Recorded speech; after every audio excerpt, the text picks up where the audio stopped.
Welcome to another week of reading the Jesus Storybook Bible. We have a new chapter, which is called The Present. It's the story of Abraham and Isaac from Genesis 22. God knew that his secret rescue plan could only work if Abraham trusted him completely. God had to make sure Abraham would do whatever he asked. So, a few years later, God asked Abraham to give him a present. Abraham liked giving presents to God. He gave God his animals. They were called sacrifices, and they were a way to say, "I love you," to God. But this time God didn't want a lamb or a goat. God wanted Abraham to give him something more, much more. He wanted Abraham to give him his son, his only son, the son he loved, Isaac. Put his boy on the altar and kill him as the sacrifice? How could God want him to do such a terrible thing? Abraham didn't understand, but he knew that God was his father who loved him. Who's that? That's Abraham, and that's his son Isaac. So where were we? It says he knew that God was his father who loved him, and so Abraham trusted him. So even though he didn't understand and he kind of didn't just agree with what was happening, he knew God loved him, and he knew that he could trust him. That's the mountain. That is the mountain. Here, we'll show them so they can see. Early the next morning, Abraham and Isaac set off. They climbed the steep, stony trail up the mountain. Isaac carried the wood on his back. His father carried the knife and the coals. So you can see that picture right there. "Papa," Isaac said, "we have everything except we forgot the lamb for the sacrifice."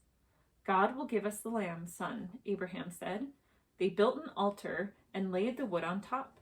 Abraham asked his son to climb on top of the wood.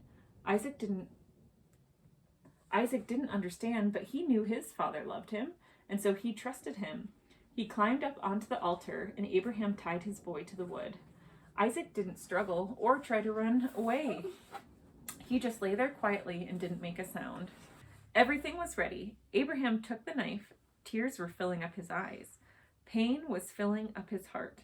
His hand was shaking. He lifted the knife high into the air. "Stop," God said. "Don't hurt the boy. I want him to live and not die.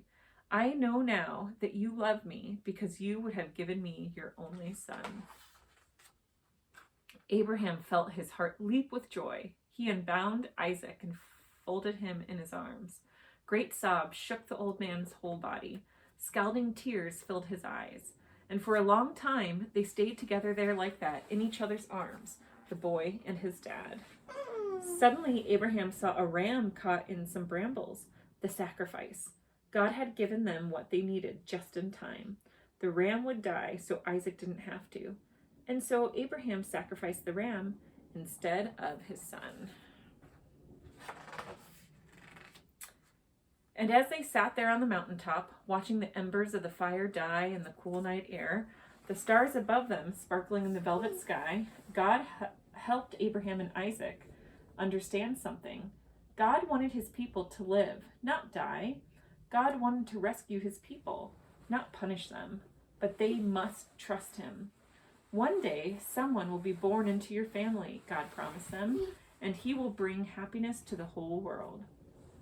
God was getting ready to give the whole world a wonderful present. It would be God's way to tell his people, "I love you." Many years later, another son would climb another hill, carrying wood on his back.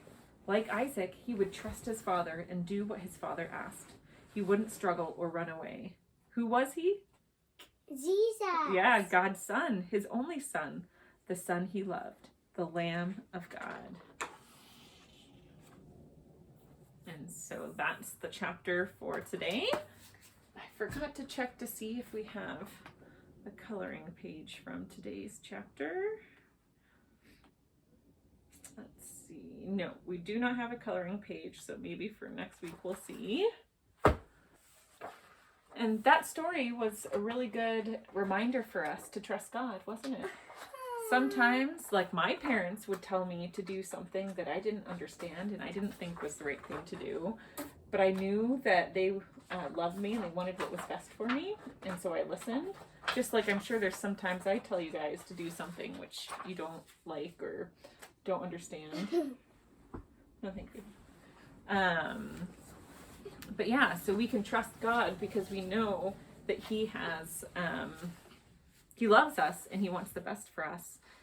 And we can trust our future to Him. We'll see you next week. Bye.